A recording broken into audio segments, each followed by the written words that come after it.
And I heard of CJMR online before. Okay, I read about them online when Sponge Online. I'm used to reading news, round the clock. So when I saw the article about how Pastor Olujobi suffered injustice for years in prison and how he was released after a very long time, and how he started the NGO of caring for those who are also giving wrongful sentences, I became interested. I saw the email address, so I had to send an email explaining what happened to us. Me also being a part of it in 2021, October 7th, particularly on Thursday, I think. Yeah. So, and that was how we got to it. So my coming here today is for me to, all this while we've been talking on phone, but my coming here is for me to actually see things myself, which I'm saying that yes, they exist, and for me to see how I can, if it means pleading, begging, so that they can assist my friend and my customer that is wrongfully sentenced. What is his name? What really happened? What's so? All right. In 2021, I guess 2020 was the Corona period. So 2021, I got to know this man who is an auto electrician in Ekode. His name is Kolawole Makinde, yes. And I got to know him because my car broke down along that Ayedunu Ekode axis when I went to the bank, Wema Bank, to do some transactions. I actually drive a Honda Pilot 2003 edition, and I was introduced to him. And in fact, he wasn't even the one that worked on my car, it was his boy, and it was in perfect condition. And after that, I've been giving him, some cars or machines to repair for me. And I've seen him as a down-to-earth person. He loves his job. He has the passion for his job. When you ask him, even when he's not touching the car, oh, my car broke down so slow place, what would be the issue?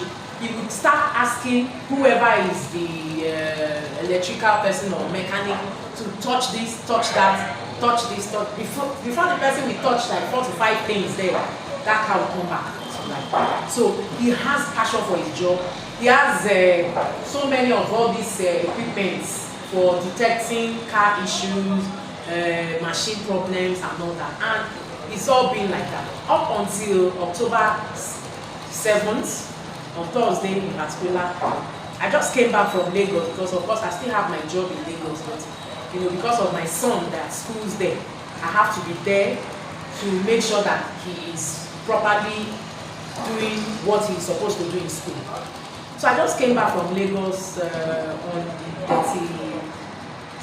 30th of September for a meeting on the 1st of October in the school, Federal Government College with the principal. On the 2nd, we had the VS, that's valedictory service for the outgoing SS3 students. So as at 7th, which is now Thursday, I was at his workshop with my car. So in fact, there were so many people with their car issues, and he was jumping from one car to the other, asking his boys to, okay, take care of that one, and let me check this one. And I was like, oh, Engineer K, what's all this? Now come and check my car. I need to go out. I need to do this and all that. Immediately, that was around 3 thereabouts in the afternoon, about that time. We saw police patrol vehicle of the RRS that pulled over just opposite his workshop. So I think 2 or 3 of the police officers came down, crossed to his workshop, and was coming to his direction. So all of us there, including his brother, his elder brother, who is also a mechanic, was thinking, oh, maybe they came for the repair of their vehicle, or maybe their car developed fault or their truck developed for, and they needed services. So we're watching the whole drama, and the next thing we saw was the one in front, the leading the pack, said, "Nine be this."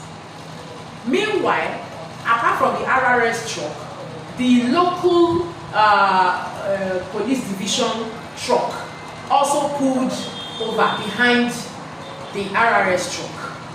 So they came down. In fact, the brothers were greeting the local police guys, and they were ignoring. So they were complaining in their language, what's wrong with so person? We are even greeting him, he's not even answering.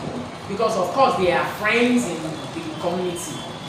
So we saw the serious look on them, and the man was saying, that the police officer that was leading was saying, "Nine be that, we are come." So Kola followed them. Of course, just the way we are thinking that, oh, maybe they wanted to do their, they needed the services, and that was it. So, but we saw that he wasn't coming back from the truck. He now entered the truck. I felt, I had a funny feeling in me, like something is not going too well. So I had to cross to the other side. As they were about to pull out, and I met them. I said, "Oga, where are you going? Oga, where are you going now?" I'm not asking Kola, "Oga, where did they go?" He said, I don't know. They just say make I enter motor. Oga, sir, where are you taking him to? He said, we cannot tell you. We cannot tell you. We are taking him to our station. Station for what now? That was how I now ran back. Crossed back to the workshop, and now started screaming, telling the brothers, "Then they take your brother go, then they take your brother go. You better start the car now. Yeah, let's move." And that was how we entered this car, that's Kola's car, and drove behind them. In fact, they were going at a speed, and we were following them. I was calling all the while when the brother was driving. "Where you they go?" I don't know. They just say make I follow them. I don't know. Hello? I said, okay. Hello? You are disturbing us, please. One time. Please. And I said, okay, no problem. Let's be following you people. That was how we drove all the way down to Ado. From Ikole? Yes. Following them down to their office at the RRS office.